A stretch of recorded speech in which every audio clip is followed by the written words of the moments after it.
Okay, Miss Andrew again, reporting live from where I always report live from, my cozy corner under my desk.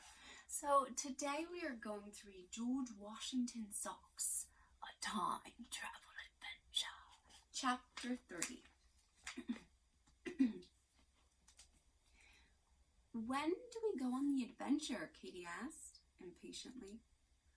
Well, this is it, Matt said, feeling a little embarrassed. Oh, Katie replied with a disappointed look. Suddenly all the club members began to feel as embarrassed as their leader. When they had planned the camp out, it had seemed like it would be a great adventure, but now, looking around at Tony's backyard with the swing set and the car in the driveway, it didn't seem adventurous at all. Matt's face brightened as he looked past the yard and into the woods. You know, when we first planned this camp out, we were going to camp along the lake, because it would be like Washington and his men camping alongside the Delaware River, Matt said, thinking out loud. That would have been great if our parents hadn't all said no, Q sighed. They said no to camping along the lake, but they didn't say no to a hike there, Matt pointed out. Well, I guess we can try and ask them tomorrow, Tony said as he watched the lights going off in his house. I wasn't thinking about tomorrow, Matt whispered. You weren't? Hooter whispered back, his mouth full of marshmallows. No, I was thinking about tonight. Tonight? Hooter, Q, and Tony all repeated at once. It's going to be kind of hard to ask them tonight. Tony motioned to his darkened house. Looks like my parents have gone to bed. I think we should wait to get their permission.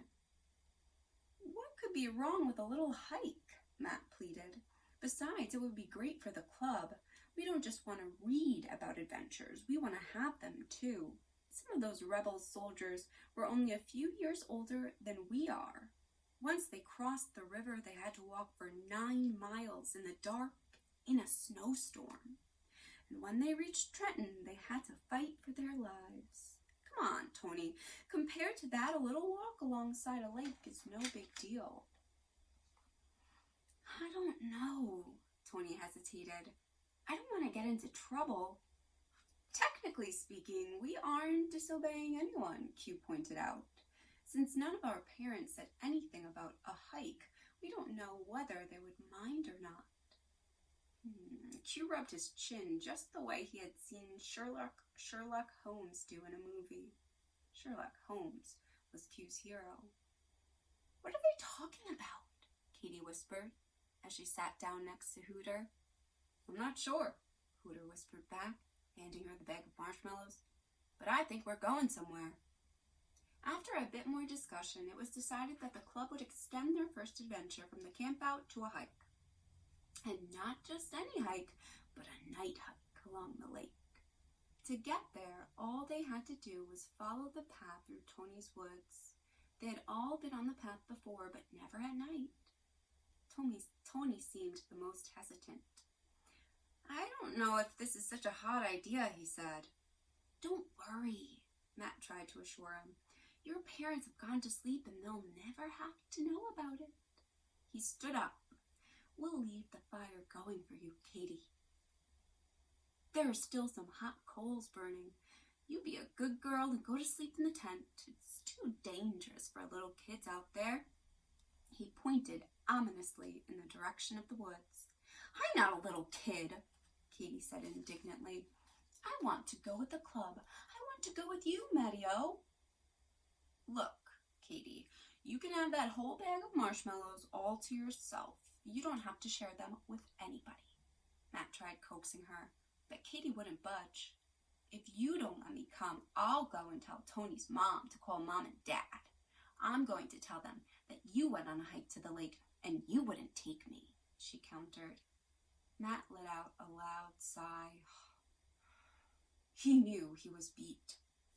Okay, but if you act up even once, you're out of here. Understand? I don't think this is such a good idea, Q said, shaking his head at Katie, who scowled in his direction.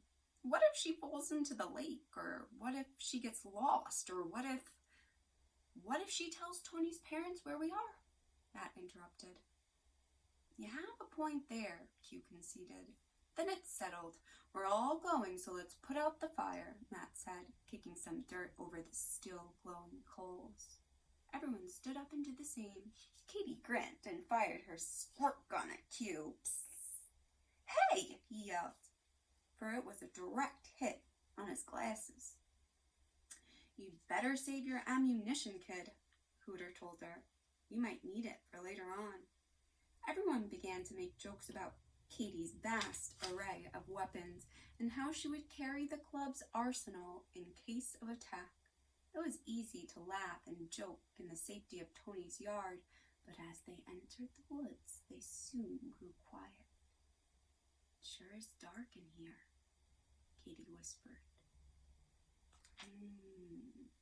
I see some foreshadowing going on. Foreshadowing is when an author gives hints, leaves hints about what might happen in the future. They're all joking around. Then as they enter the woods and it becomes dark, there's a shift in the mood. Everyone grows serious, and Katie says, "It sure is dark in here." What might happen next?